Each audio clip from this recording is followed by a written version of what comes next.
আব্দুর রহমান কোথায় গেল? ভেতর থেকে বলছে আমি পায়খানায় আছি, বের হচ্ছি দাঁড়া। তোকে কে বললো উত্তর দিতে ওখান থেকে? পায়খানার ভেতরে কথা বলা যাবে না, স্টপ থাকুন, সাইলেন্ট। যে বাইরে আছে তাকে বুঝে নিতে হবে যে সে নিশ্চয়ই কোনো কাজে ঢুকেছে। নবীজি সাল্লাল্লাহু আলাইহি সাল্লাম ভালো কাজের আদেশ দিয়েছেন, অসৎ কাজের নিষেধ করেছেন। শুধু নিষেধ নয়, আপনার চোখের সামনে যদি কোনো অন্যায় কাজ হয় তো মুমিন সে যে জবানের দ্বারা প্রতিবাদ করলো, হাতের দ্বারা প্রতিবাদ করলো, না পারলে প্রতিবাদ করতে কমপক্ষে মনে মনে ঘৃণা করলো। আজকে আপনাকে দেখিয়ে দেবো আমাদের দেশের মুসলিমরা, মুসলমান ভাইরা নোংরা কাজকে মানা করা তো দূরের কথা, সেই জায়গায় লিপ্ত হচ্ছে। হাজারো মুসলমান ছেলে গাঁজা খায়, খায় না কথা বলে। হাজারো মুসলমান ছেলে মদ খাচ্ছে, হাজারো মুসলমান ছেলে ঘুষ খায়, হাজারো মুসলমান ছেলে সুদ খায়, হাজারো মুসলমান ছেলে ব্যভিচার করে, যেগুলো ইসলামে সরাসরি হারাম। সেই কাজগুলো মুসলমান ছেলেরা করছে না করেনি? করছে। আর আমাদের মতো হুজুররা তো দায়ে পড়ে গেছে। এখন আপনাদের গ্রামের এই পাড়ার ছেলেরা জলসা করেছে, হুজুর মওতাদের জন্য কি সওয়াবের ইসানির মজলিস, তাই কি না? ঠিক তো? আপনাকে বলি, একটা মাতালু এই কবরস্থানে শুয়ে আছে না? না, ইমানদারির সঙ্গে বলবে। কথা বলে না কেন এরা? মাতালের কবর দেন নাই? দিয়েছেন তো। মাতালের কবর দিয়েছেন, গাঁজাখোরের কবর দিয়েছেন। শুধু আপনাদের নয়, গোটা পশ্চিম বাংলার সব কবরস্থানে, গোটা দেশের নয় পৃথিবীর কবরস্থানে গাঁজাখোর আছে, নাস্তিক আছে, বেঈমান আছে, নেমোখারাম আছে। মুসলমানের ঘরে কিন্তু তাকে কবরস্থানে দিয়েছেন। ওই জন্য আমাদেরকে দোয়া করতে বললে হুজুররা আমরা কি দোয়া করি জানেন? আল্লাহ মুমিনিন মুমিনাত মুসলিমিন মুসলিমাত। যদি আমি বলি আল্লাহ এই কবরস্থানে যতগুলো লোক শুয়ে আছে সব লোককে জান্নাতবাসী করো, তখনই হুজুর কেলানি খাবে। খাবে তো, গাঁজাখোর তো আছে, তাকে কি করে জান্নাতে দেব? যদি বলেন হুজুর আপনাকে টাকা দিয়ে এনেছি হায়ার করে, তো ইয়াসিন হায়ার করা মৌলবি লয়, তাহলে গুটকাখোর মৌলবি নিয়ে আসবে। গুটকাখোর মৌলবি বুঝে? যারা ফোনেতে গালি দেয়, যাদের পেট ভরে ফাতিহা করে, যাদের পেট ভরে লোকের ঘরে কোরআন খানি করে খায়, যারা লোকে দৌড়ে দৌড়ে খেয়ে বেড়ায় যে তোর বাপকে দোয়া করে ফাতিহা করে জান্নাতে দেব, সেই গুটকাখোর মৌলবি আনবেন, ইয়াসিন দোয়া করতে পারবে না। গাঁজাখোরের জন্য, মাতালের জন্য না।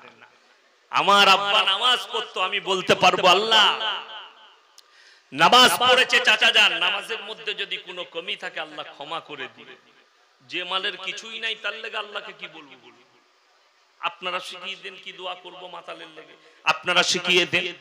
যদি বলেন হুজুর কেন? আল্লাহর ওলিরা দোয়া করলে কবুল হয়ে যায়, আল্লাহ মাফ করে দেয়। তাকে বলবো তোমার ওলিকে জিজ্ঞেস করো হযরতে নূহ নবীর সন্তান কি দোষ করেছে। নূহ নবী হচ্ছেন নিষ্পাপ এবং জান্নাতি পয়গম্বর।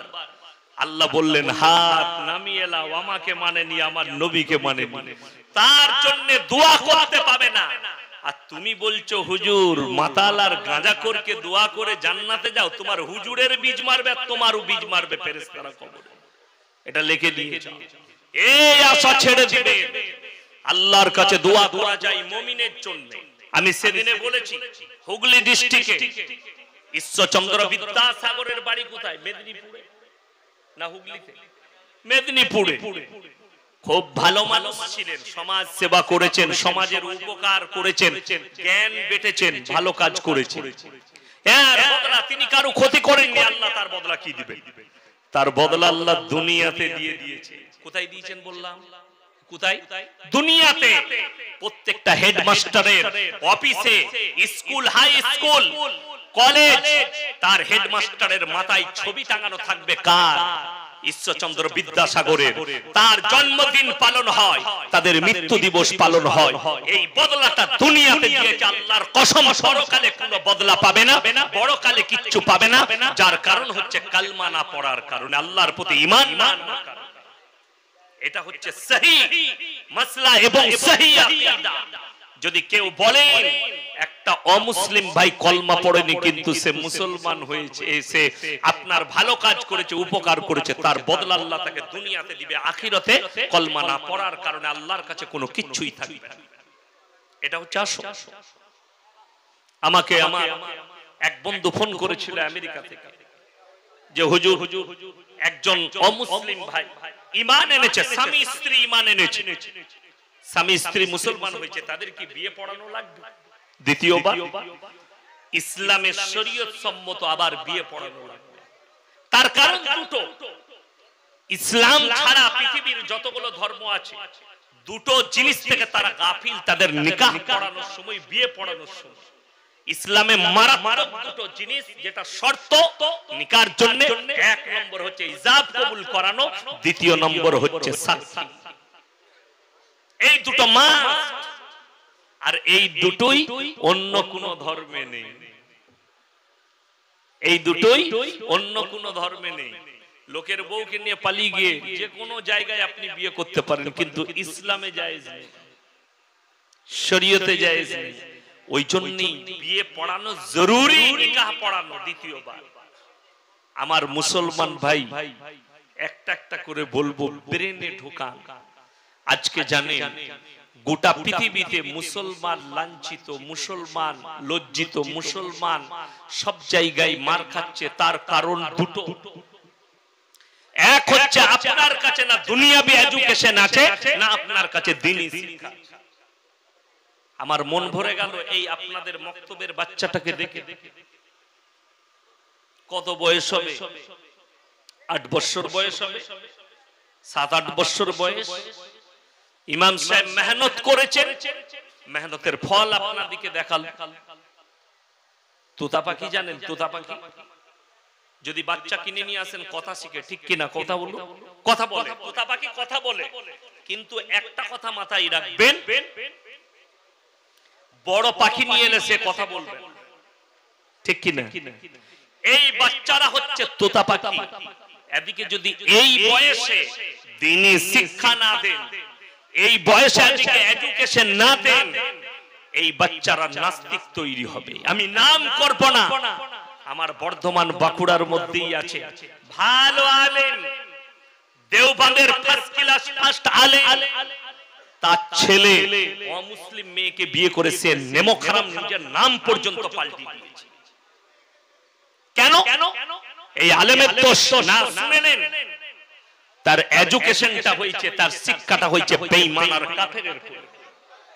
ওই জন্য আপনি মুসলিম হিসাবে, মুমিন হিসাবে প্রত্যেকটা মুসলমান ভাইকে বলে যাব, আপনারা কি বুঝলেন, আপনারা নিজে নিজে শুনেন ভাই, কেউ বিরক্ত হবেন না, আপনাদেরকে দয়া করে বলছি। এই জন্য বলছি শুনেলেন। আজকে ইয়াসিনকে যারা চিনেছেন না, এদের কারণেই চিনেছেন, ঠিক কিনা? কথা বলে, এদের কারণে।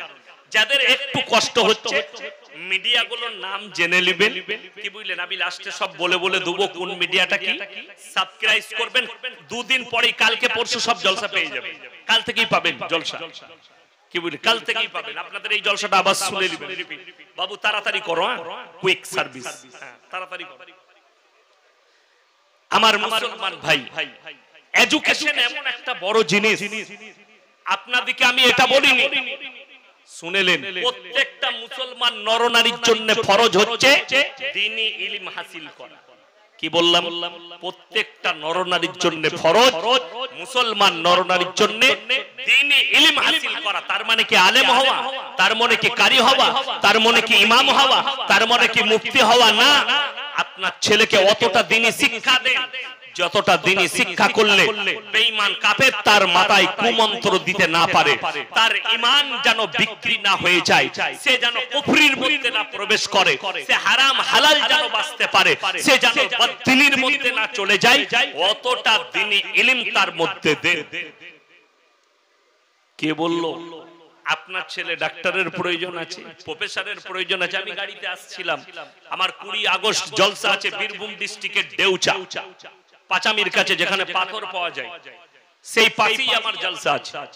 ওখানে মোহাম্মদ বাজার বলে থানা আছে, সেখানে একজন অফিসার আমার গলসি থানায় ছিল, মিরাজ বাবু নাম, আমাকে ফোন করেছিল, হুজুর আপনি আমার বাড়ির পাশে আসছেন, কোথায়? বলে দেউচাই। বলে আপনি কোথায় আছেন? বলে মোহাম্মদ বাজার থানায়। আমি গর্বিত। বর্ধমানে আছেন আমিন বাবু আমার গলসি থানায় ছিলেন, আমরা গর্বিত। এরকম মুসলমান ছেলেরা নামাজ পড়ে, 5 ওয়াক্ত নামাজি, নামাজ ছাড়ে না। এরকম মুসলমান ছেলে, মুসলমান যুবক অফিসার আমাদের কত প্রয়োজন, আমাদেরকে রেসপেক্ট করে, ভালোবাসে। মুসলমান ছেলেদের এডুকেশন এই জন্য বলছি, আপনার 3টে ছেলে থাকলে একজনকে হাফেজ আলেম করেন, একজনকে ডাক্তার করেন, একজনকে প্রফেসর করেন, তা না হলে একজনকে উকিল করেন, একজনকে আপনি ম্যাজিস্ট্রেট করেন, তা না হলে একজনকে আপনি ভালো ডাক্তার করেন। মুসলমানরা পেছিয়ে কেন বলে দিই? আমার 1 মাস 2 মাস আগে আমার গাড়িতে একটা ফাইন এসেছে, ট্রাফিক ফাইন। বললে মালিককে কোর্টে দেখা করতে হবে, জজের সামনে। আমি গেছি, টাকা দিলেও নিবে না, মালিককে যেতে হবে। আমি যখন কোর্টে, বর্ধমান কোর্টে পা রেখেছি, 20 থেকে 25 জন ছুটে এসেছে, হুজুর আপনার কি ব্যাপার? কাগজ দেখালো, আপনি এখানে বসুন হুজুর এসি রুমে, আমরা দেখছি। আমাকে বললে বাড়ি চলে যান, আমরা দেখে নেব। আমাকে সেখানে সাবমিট হতে দেয়নি, আমাকে দাঁড়াতে দেয়নি।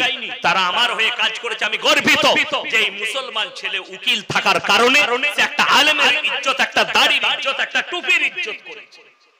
আমার মুসলমান ভাই, আমাদের যদি আজকে ডাক্তার থাকতো, ইমানদার ডাক্তার যদি থাকতো, মুসলমানদের ভালো ভালো গাইনিক মেয়ে ডাক্তার যদি থাকতো, আজকে তারা নিজেদের ঈমানকে বেচতো না। আপনার উপরে এমন চক্র চালিয়েছে, হারামখোর ডাক্তাররা ছেলে হলেই বলছে তোর বউকে সিজার করে পেট ফাটতে হবে। কথা বলে 100টার মধ্যে 98টা পেট ফাড়া ছেলে, ঠিক কি না? ঠিক বলছি না ভুল বলছি? পেট ফাড়া কেন? ডাক্তার বলছে আধুনিকের যুগ, এখন বাচ্চা নরমালে নিতে গেলে মা মারা যেতে পারে, আগেকার মেয়েরা মরে যেত। হায়াত মওতের মালিক কে? সকলে বলুন আল্লাহ। তাহলে ও হারামখোর ডাক্তারের কথা বিশ্বাস করলি কি করে যে নরমালে বাচ্চা হলে বাচ্চার মা মারা যাবে? বলে না, ছেলে সিজার হলে বুদ্ধিজীবী হয়, অমুক হয়, বিভিন্ন রকমের আপনাকে বুদ্ধি দেবে। তাকে জিজ্ঞেস করুন, স্যার ছাগলগুলোকে অপারেশন করুন, পাঁঠাগুলোর একটু বুদ্ধি হবে। কথাটা বুঝতে পারেন? আচ্ছা আপনারা বলুন, আপনাদের এখানে কুকুর আছে না নেই? কুকুরে কটা বাচ্চা হয়? 6টা 7টা হয়। শুয়োরের 12টা 14টা বাচ্চা হয়। শুনেছেন শুয়োরকে সিজার করতে হচ্ছে? আপনাদের এখানে কুকুরকে সিজার করতে হয়? এই হারামখোর ডাক্তারকে জিজ্ঞেস করুন, আবে 6টা বাচ্চা হচ্ছে ওইটুকু পেটে, তাকে সিজার করতে হয় না, আর মেয়ের পেটে একটা বাচ্চা, তাকে বলছে সিজার করতে হবে। এই হারামখোর ডাক্তারের বেঈমানি নয় তো কি এটা? আমি বলে যাচ্ছি এটা ভারতের ডাক্তারদের কুমন্ত্র এবং আপনার ঈমানকে ধ্বংস করার চক্রান্ত। তা না হলে পৃথিবীর, আমি ওই ডাক্তারকে বলবো, আমেরিকায় কটা সিজার হয় দেখাও, চাইনাতে কটা সিজার হয় দেখাও, উত্তর কোরিয়া, দক্ষিণ কোরিয়ায় কটা সিজার হয় দেখাও, ব্রিটেনে কটা সিজার হয়। এখনো ব্রিটেনে 8টা 10টা করে বাচ্চা এক একটা মেয়ের জন্ম। এই হারামখোর ডাক্তাররা সব জানে আপনার উপরে বেঈমানি। কেন? আপনার ঘরের ছেলে তো ডাক্তার নেই, আপনার ছেলেকে আপনি ডাক্তার করতে পারেন না।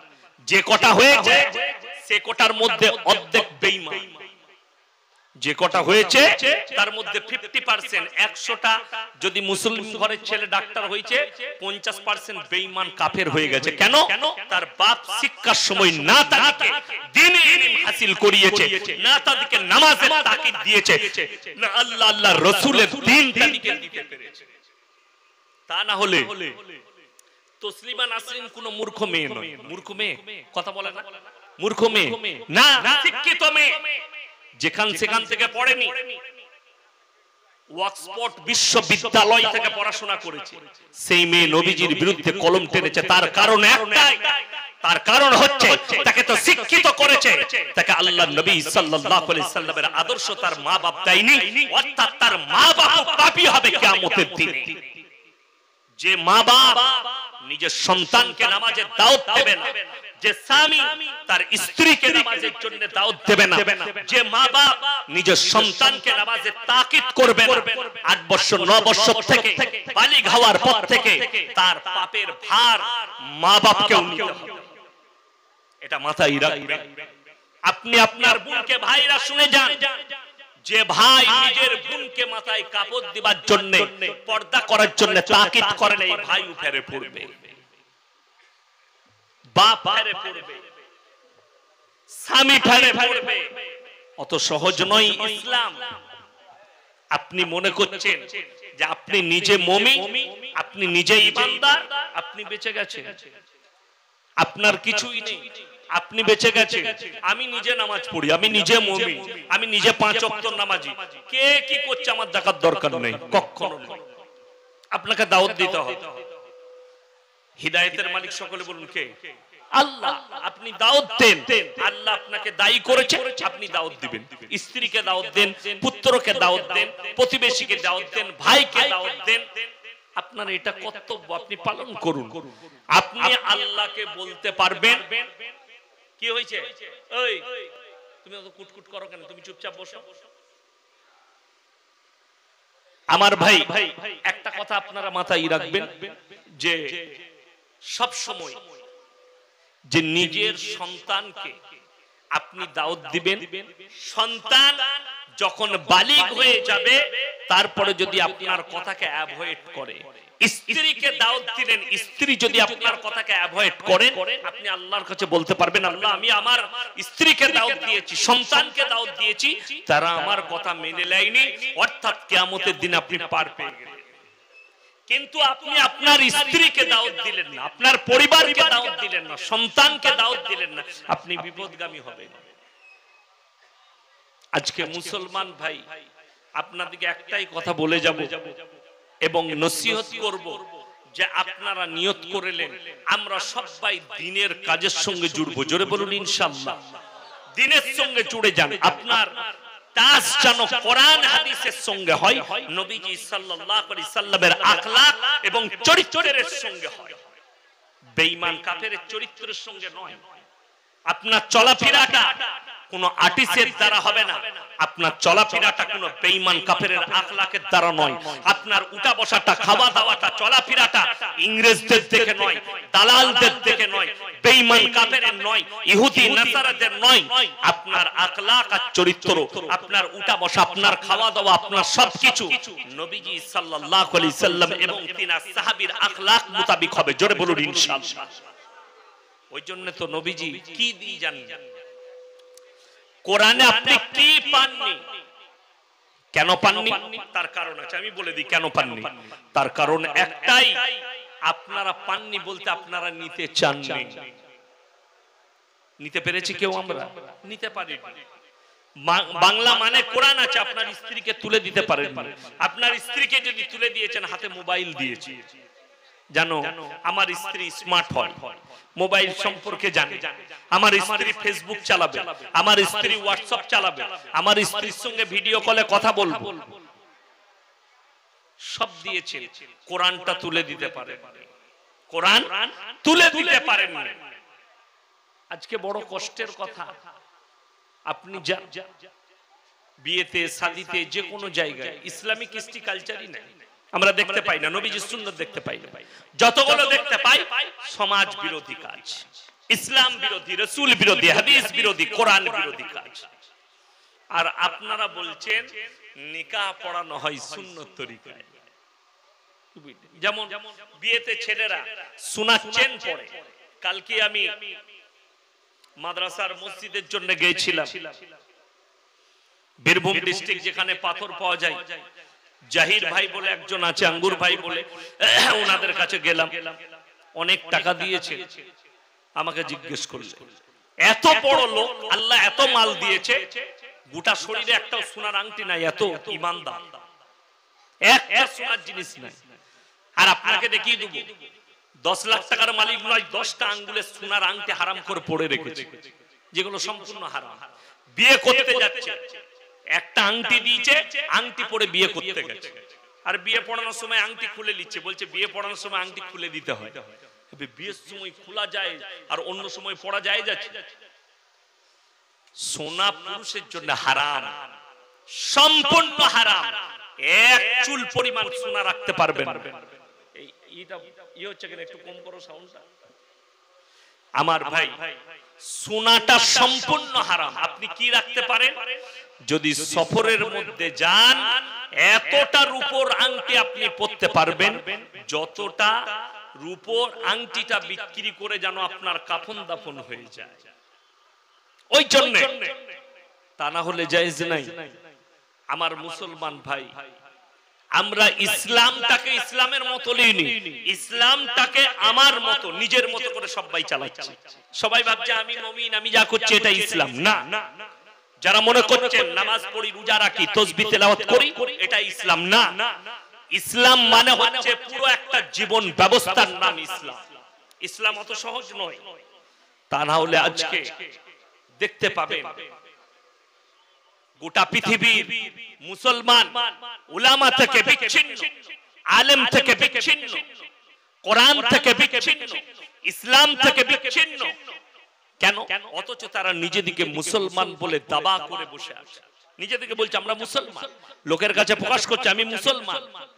মুসলমান যে হবে তার তো দাড়ি থাকবে, মুসলমান যে হবে সে তো নামাজ কাজা করবে না, মুসলমান যে হবে মিথ্যা কথা তো সে বলবে না, মুসলমান যে হবে সে তো সুদ খাবে না, মুসলমান যে হবে সে তো চুরি করবে না, মুসলমান যে হবে সে তো ধোঁকাবাজি করবে না, মুসলমান যে হবে সে তো প্রতারক হবে না, মুসলমান যে হবে সে তো কেউকে কষ্ট দিতে পারে না, মুসলমান যে হবে তার দ্বারা তো পৃথিবীর কেউ কষ্ট পেতে পারে না। জোরে বলুন সুবহানাল্লাহ।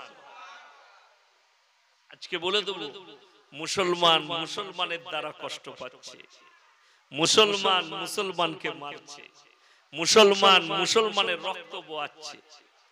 এটাই তো পার্থক্য।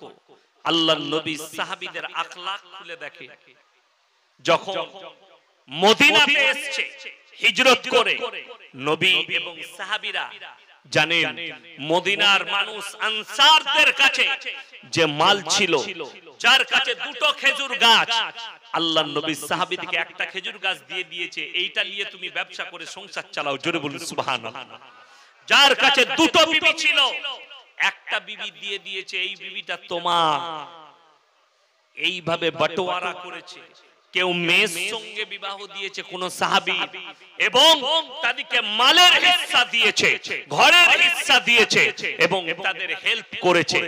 আজকে বড় কষ্ট লাগে, আপনার কাছে মুসাফির এলে কষ্ট পাই, আপনার কাছে গরিব এলে কষ্ট পাই।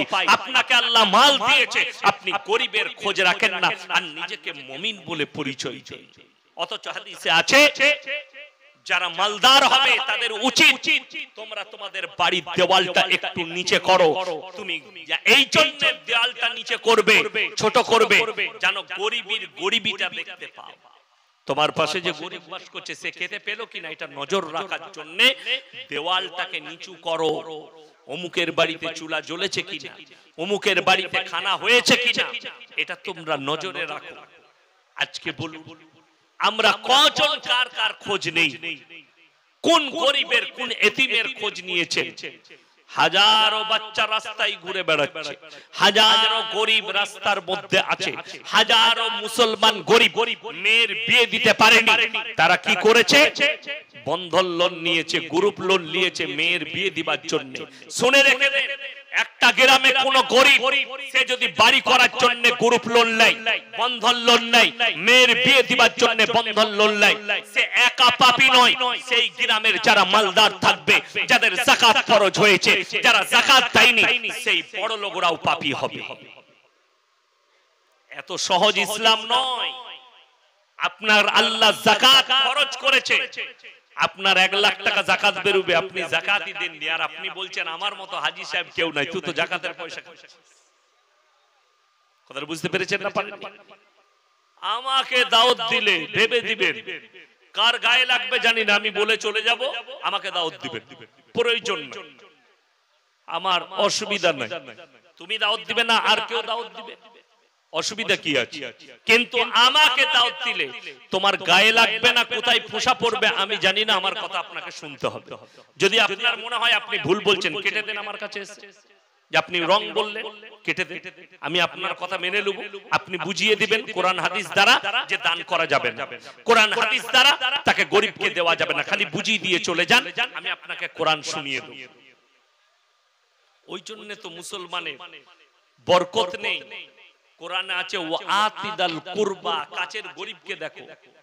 আপনার কাছের গরিব, সে আপনার হেল্প করেনি। এখন তো লোক জানেন কুরবানির গোশত কাকে দেয়? বড় লোককে লয়, যে গরিবটা ওর ঘরের কাজ করবে তাকে দিবে। তাহলে তুমি কাজের বদলে দিচ্ছ না গরিব হিসাবে দিচ্ছ? কথাটা বুঝতে পারেন? হ্যাঁ, আমার বাড়িতে কাজ করুক আর না করুক, আমার বাড়িতে সে আসুক আর না আসুক, আমার সঙ্গে সে কথা বলুক আর না বলুক, গরিব যখন ওর বাড়িতে পৌঁছাও, এটা হচ্ছে ইসলাম। এটা হচ্ছে ইসলাম। আপনি যদি বলেন এই গরিবটা আমার কথা শুনে না, তা বলে তাকে দান করব না।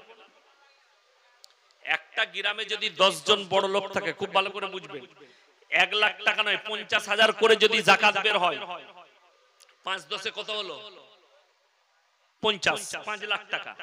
5 লাখ টাকা যদি হয়, বছরে যদি বলে প্রতি বছর আমরা যাকাতের পয়সা জোগাড় করে একটা করে মেয়ের বিয়ে দিয়ে দেব,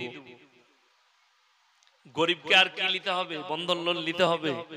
সবাই জানে এই বছরে অমুকের মেয়ের বিয়ে হয়েছে, আমি গরিব, সামনে বছরে আমার নম্বর আসবে। এটা জানবে না? জানবে না কথা বলে।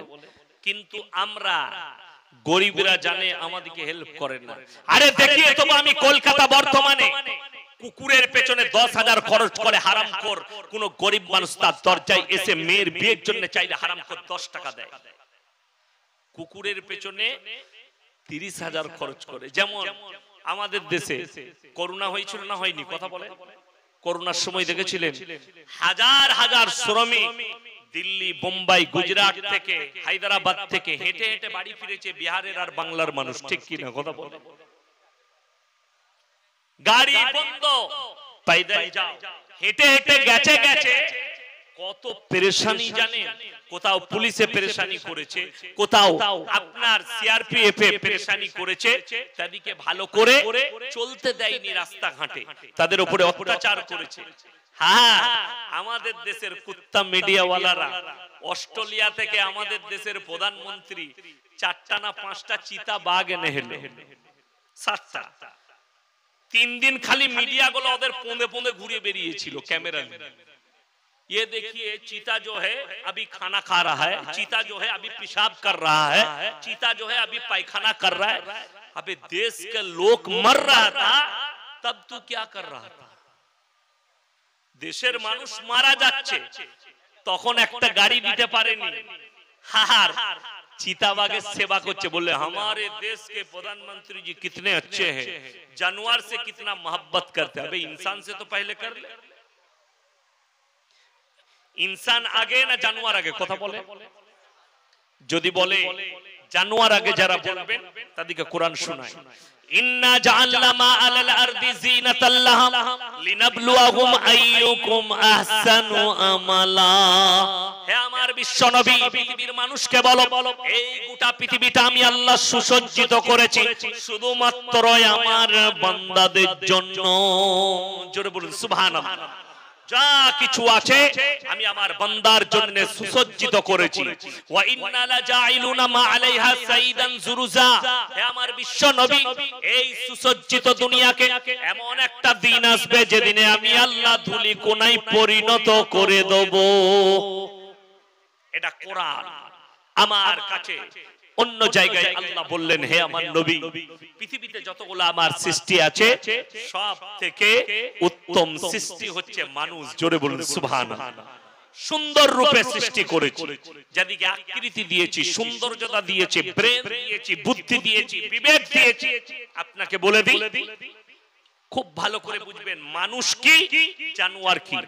যে সমস্ত বড় লোকরা কলকাতা টাউনে বাস করে, দিল্লি, বোম্বাই, कान खुलकर सुन लो, जो कहते हैं हम जानवर से मोहब्बत करते हैं और इंसान को मारते हैं, इंसान को भगाते हैं, जो इंसान को खाना नहीं खिलाता और जानवर को खिलाता है वो तो खुद जानवर है।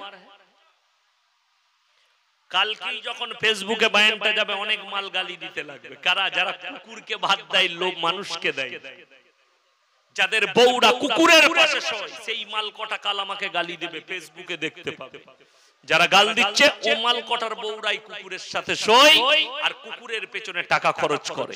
আপনাকে বলে দিই, ইনসান আর জানোয়ার আল্লাহ কতটা পার্থক্য করেছে আপনারা বলুন।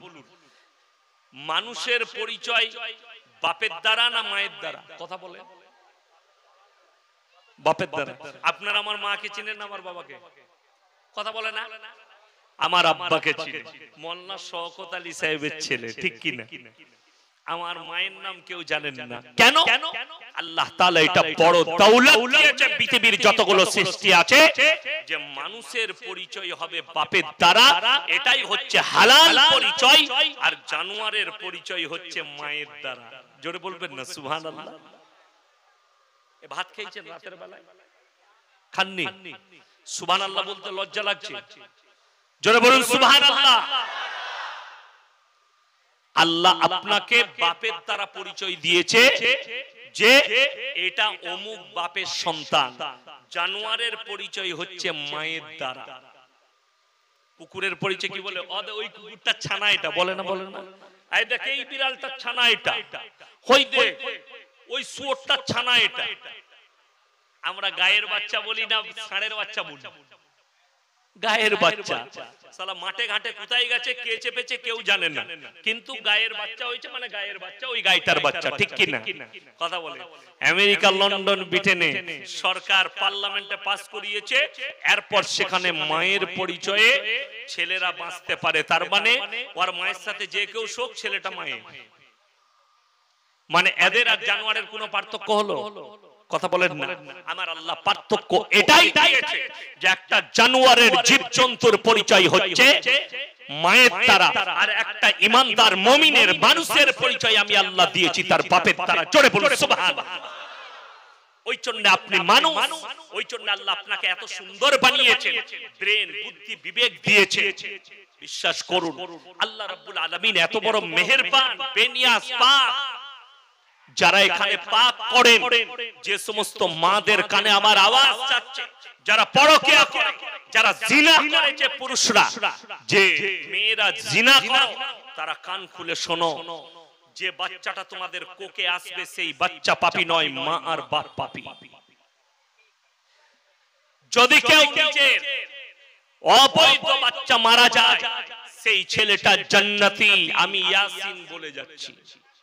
কোন ছেলে যদি অবৈধ হয়, পরকীয়ার বাচ্চা হয়, সেই বাচ্চাটা যদি পেটে মারা যায়, সেই বাচ্চাটা হচ্ছে জান্নাতি বাচ্চা। জোরে বলুন সুবহানাল্লাহ।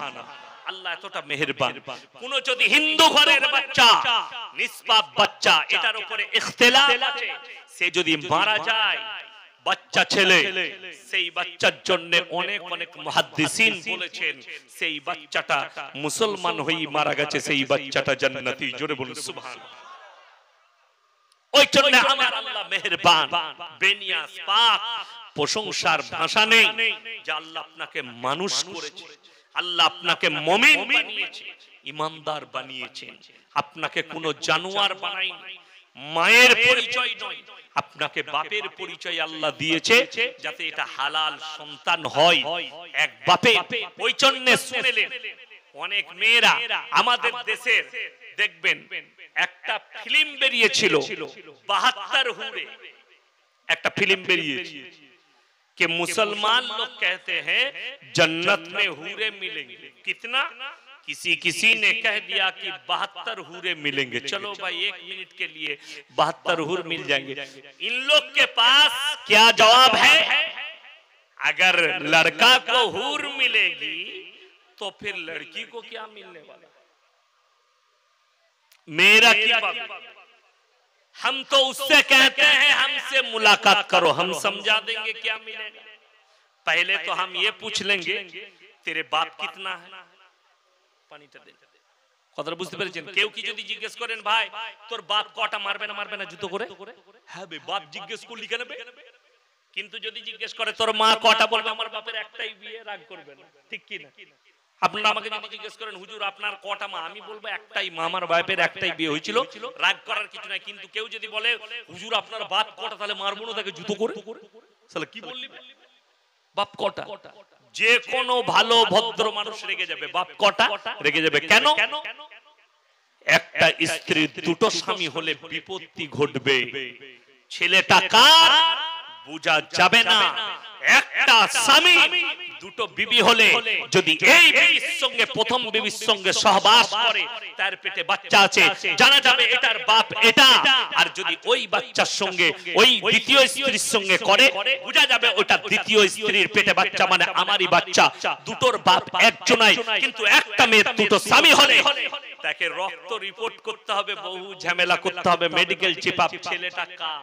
বিসমিল্লাহ। আলহামদুলিল্লাহ।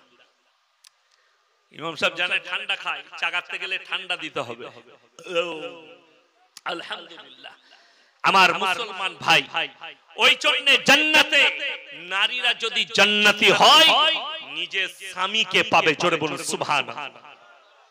পৃথিবীতে স্বামীর জন্য স্ত্রীর থেকে বড় দৌলত কিছু নেই। স্ত্রীর কাছে স্বামীর থেকে বড় দৌলত কিছু আছে? নাই। যে পুরুষরা মনে করেন বউ না হলেও চলবে, তারা জিনা করে চলে, তারা জিনাখোর, তারা নারীবাজি, সেই পুরুষরা শোনো, আমার আল্লাহ রাব্বুল আলামিন কোরআনে বললেন, যুয়িনা লিন-নাসি হুব্বুশ শাহাওয়াতি মিনান নিসা। হে আমার বিশ্ব নবী, দুনিয়াতে আমি আমার বান্দাকে সবথেকে দামি দৌলত যেটা দিয়েছি, সেটার নাম হচ্ছে বিবি। জোরে বলুন সুবহানাল্লাহ। বিবির থেকে বড় দৌলত কিছুই নেই। বিবি হচ্ছে একটা আপনজন দৌলত। যদি স্ত্রী বাপের বাড়ি যায়, 3 দিন যদি আপনাকে রেঁধে খেতে হয় না, আপনি বুঝতে পারবেন, ঠিক কি না? কথা বলে 3 দিন। আমার জন্য আমার স্ত্রী 1 ঘন্টা, মানে সারাদিন কোনদিন রাত কাটায়নি আমার শ্বশুর ঘরে আমার জন্য। জানে যে হুজুর কি খাবে, আমার স্বামী কি খাবে। ওই জন্য আমার বিয়ের পর থেকে এখনো ভালো করে রাত কাটায়নি কোনদিন শ্বশুর ঘরে, কোনদিন রাত কাটায়নি। আমার জন্য রাত কাটাই, চলে আস, সকালে গেলে বিকালে পালিয়ে আসি, দুপুরে খেয়ে পালিয়ে আসি। কেন? আমার স্বামী কি খাবে, স্বামী কি খাবে, এটা। আমি তো জলসাই থাকি, তারপরে আমার স্ত্রী যায় না, রাত দুটোই হুজুর ঘর ঢুকবে, আমার স্বামী পায়ে যন্ত্রণা করবে, পা টিপে দিতে হবে, পানি লাগবে, আরো অন্য হাজত আছে, মিটাবে। এই জন্য স্ত্রী একটা বহুত বড় দৌলত। যাদের স্ত্রী থাকতে স্ত্রী মারা গেছে, তাদেরকে গোপনে জিজ্ঞেস করবেন, চাচা বউ নাই, কেমন লাগছে, বলে ওটা বলতে হবে। কি বলে অনেকজন ওই জন্য বলে, ধিৎকারে বলে, যা হবে হবে, আমি বিয়ে করব, আর থাকা যাচ্ছে না। এমনি বলে না, বড় কষ্টের সঙ্গে বলে। আপনারা মনে করেছেন, যারা হাসছেন তারা শুনেন, যারা মনে করছেন স্ত্রী শুধু মিলামিশার জন্য না, স্ত্রী এত বড় একটা দৌলত। ওই জন্য বিবাহকে অর্ধেকটা ঈমান বলা হয়েছে। জোরে বলুন সুবহানাল্লাহ। আপনি চোখের জিনা থেকে বাঁচবেন, মুখের জিনা থেকে বাঁচবেন, কানের জিনা থেকে বাঁচবেন। আজকে তো আমরা আমাদের সন্তানদিকে জিনায় ঠেলে দিচ্ছি, জিনা করার সুযোগ করে দিচ্ছি। কেন করছেন? আমাদের মতো মৌলবীর মূল্য তো আপনাদের কাছে নেই। আমাদের মূল্য দু জায়গায় আছে, হলে আর মূল্য, ঠিক কিনা? কথা বলে, হলে আর মলে। হয়েছে হুজুর কানে আজান দেন, মুখে পানি দেন, আর মরেছে জানাজা পড়ান, বলে বাকি, বলে বাকি সব ওই তো নানির হাদিস আর খালার হাদিস, হাদিসুন নিসা, মেয়েদের হাদিস চলে, আমাদের হাদিস চলে? আমাদের হাদিস একটাও চলে। আমাদের হাদিস চললে তো প্রত্যেকটা বিয়ের দিন ঠিক করার সময় একটা করে আলেম বসে থাকতো, আপনার ইমাম, আপনার পছন্দের আলেম বসে থাকতো, যে হুজুর সুন্নত তরিকায় কি করে হবে। এরা গ্রামের মোড়লকে ডাকবে, নেতাকে ডাকবে, আমাদের মতো মৌলবীকে ডাকবে না, জানছে অবৈধ কাজগুলো নিষেধ করবে। ওই জন্য ডাকিস না, অবৈধ কাজ এরা নিষেধ করে দিবে, এটা করা যাবে না, ওটা করা যাবে না, এই জিনিস চলবে না, ওই জিনিস চলবে না। ওই জন্য ওদিকে এখন ডাকবি কোথাও, ওদিকে জলসায় ডাকবি, ওদিকে মরা ঘরে ডাকবি, জানাজা পড়াবে ওরা, ওদের আবার কাজ আছে, বাকি তো সব আমাদের। ওই জন্যই তো এখনো আমাদের দেশে 40-এ খানা চলছে। আর কিছু গুটকাখোর মৌলবি আছে, তারা বলছে 40-এর খানা আবার বন্ধ করে, ওই খেয়ে খেয়েই তো তাদের পেট মোটা হয়েছে। আমাকে বলবেন হুজুর আপনি কি খেয়ে মোটা হয়েছেন? আমার বাপকে গিয়ে জিজ্ঞেস করো, আমার মাদ্রাসায় যারা যায় সেই মেহমানদিকে জিজ্ঞেস করো, ইয়াসিন মাদ্রাসায় খানা খায়। যেদিন থেকে আমার আব্বার মাদ্রাসায় জয়েন করেছি সেই দিন থেকে মাদ্রাসায় এক লোকমা খানা খাই। আমি বাড়িতে খানা খাই, মাদ্রাসায় ক্লাস করি, মাদ্রাসার খানা খাই। কেন খাই না? এখন তো হুজুর দিকে কি খাওয়াবে কোনো ঠিক নাই। লোকরা বলছে লটারিতে টাকা পড়েছে বলে হুজুর দাওয়াত করব ছেলে দিকে। কি করবে বলে বরকত।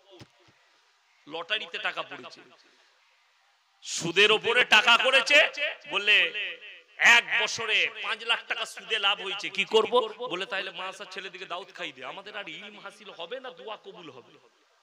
আমাদেরকে তো ছাড়ছে। হাওড়ার একটা ছেলে ফোন করে বলছে হুজুর আপনি তো জলসায় যান, যখন খানা খান কি খান? আপনিও তো হারাম খান। আপনাদেরকে বুঝিয়ে দিই, যদি বলেন হুজুররা জলসায় এসে, আচ্ছা এই গ্রামের আমি কেউ কি চিনি যে কে কি ব্যবসা করে? তাড়াতাড়ি বলুন।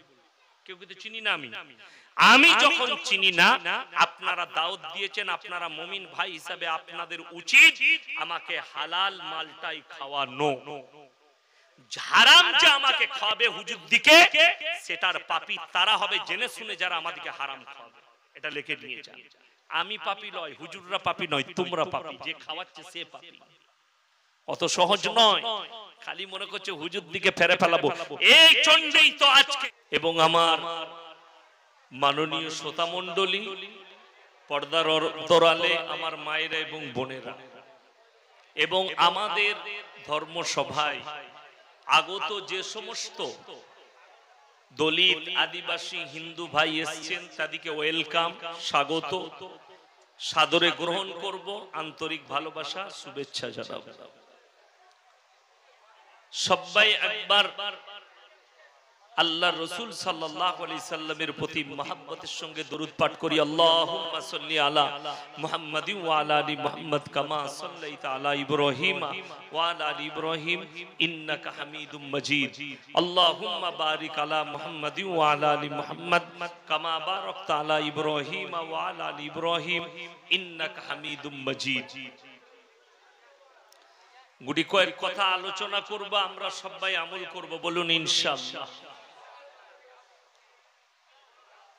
এক নম্বর, সর্বপ্রথম আমি দোয়া দেব এই গ্রামের যুবকবৃন্দকে, এই পাড়ার যুবকবৃন্দ, যে বাচ্চারা কচি কাচারা জলসা দিয়েছে মেহনত করে, তাদের জন্য আমার অন্তরের দোয়া, ভালোবাসা। তাদের পরিবারকে আল্লাহ ভালো রাখুক, কারোবারে বরকত দেখ, এবং যিনারা আমাদের পূর্বপুরুষ দুনিয়া থেকে চলে গেছেন আল্লাহ তাদের রুহের মাগফিরাত করে দেখ, বলুন আমিন। আজকে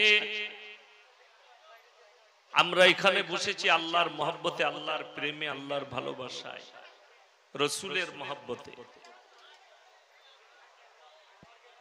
দেখুন আল্লাহকে আপনাদের এখানে ভেদুয়ায় কে কে দেখেছেন? হাত তুলেন। আল্লাহকে দেখেছেন? আল্লাহকে কেউ দেখেছেন? উত্তর দিবেন ইয়েস এন্ড নো। দেখেছেন না? না দেখেননি। কেউ দেখেননি? আচ্ছা হাত তুলেন, দেখার ইচ্ছা কার কার আছে? হাত তুলেন তো, ইনশাআল্লাহ দেখি সবারই আছে। জোরে একবার বলুন ইনশাআল্লাহ।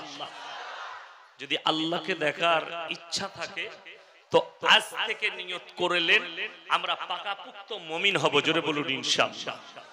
কেন? আমার আল্লাহর ওয়াদা আছে, জান্নাতে যখন জান্নাতি দিকে দিবেন, সর্বপ্রথম এবং সবথেকে দামি নিয়ামত যেটা থাকবে সেটা আল্লাহর দিদার। জোরে বলুন সুবহানাল্লাহ। সব থেকে দামি নিয়ামত আল্লাহর দিদার হবে। কাদের? জান্নাতীদের। আল্লাহকে দিদার করতে পারবেন, আল্লাহ এই সুযোগ দিবেন।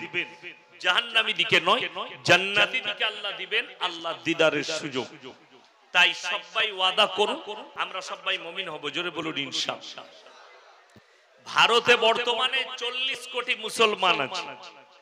এই 40 কোটি মুসলমানের ভেতরে 30 কোটি মুসলমানের ঈমান আছে কিনা সন্দেহ আছে। রাগ করলেন? সত্য কথা বললাম। এরপর যদি বলেন সেই 30 কোটির মধ্যে কি আমাদের ভেদুয়ার লোক পড়বে? হ্যাঁ, সে মালু এখানে আছে, ওটাও পড়বে। থাকবে। আমি খালি বলে দেবো গুণাবলী গুলো, গুনে নিবেন। যদি এই দোষ, এই গুণাবলী কারো মধ্যে থাকে, আজকে এই মাজমাই থাকলে মন থেকে ইস্তেগফার করে বাড়ি যাবেন। কাল থেকে পাপ মুক্ত জীবন গড়ব। জোরে বলুন ইনশাআল্লাহ। দেখুন পৃথিবীতে দুটো দিক। আমার নবীজি সাল্লাল্লাহু আলাইহি সাল্লাম সব সময় নোংরা জিনিসকে অ্যাভয়েড করেছেন। জোরে বলুন সুবহানাল্লাহ। প্রশ্রয় দেয়নি, নোংরা জিনিসকে অ্যাভয়েড। পায়খানা ঘর ভালো জায়গা না নোংরা জায়গা? তাড়াতাড়ি বলে, এ কথা বলে না কেন? নোংরা জায়গা, জঘন্য জায়গা, সেখানে আমরা পায়খানা করতে যাই, পেটের মলগুলো বার করি। নবীজি বলেছেন পায়খানা প্রবেশ করলে বাঁ পা দিয়ে তোমরা প্রবেশ করো। এটা নবীজি সুন্নত। জোরে বলুন সুবহানাল্লাহ। পায়খানা ঘরের ভেতরে কোনো কথা নয়, পায়খানা করবেন, পায়খানা করে হাজত হয়ে যাবে, বেরিয়ে চলে আসুন। আমাদের দেশের মুসলমানরা পায়খানা করে খায়, জানেন? এ কথা বলেন না আপনারা জানেন না? মুসলমানরা পায়খানা ঘরের ভেতরে খায়, খায় না? কি খায়? বিড়ি খায়। বিড়ি না খেলে হাগা হয় না। ঠিক বলেছি তো? এই খাওয়া আপনি যে কোনো উলামাকে জিজ্ঞেস করুন, আপনার পছন্দ মতো। ইয়াসিন ভালো মৌলবি লয় আপনার কাছে, ইয়াসিন খারাপ মৌলবি। আমি ধরলেন ভণ্ড, আমাকে বাদ দিয়ে আপনি আপনার ইমামকে জিজ্ঞেস করুন। আপনার পছন্দ মতো একটা মৌলবিকে জিজ্ঞেস করুন যে পায়খানা ঘরের ভেতরে কিছু খাওয়া যাবে, সে আপনাকে মূর্খ বলবে। আমাদেরকে নয়, পৃথিবীর যে কোনো বুদ্ধিজীবীকে জিজ্ঞেস করুন, সে বেধর্মী হলেও বলবে পায়খানা করতে করতে খাওয়া যায় না, যাবে না, কথা বলা যাবে না। নবীজি নিষেধ করেছে, কিন্তু এইগুলো সব আমাদের হয়। কি বুঝলেন? লোকে ডাকছে, আরে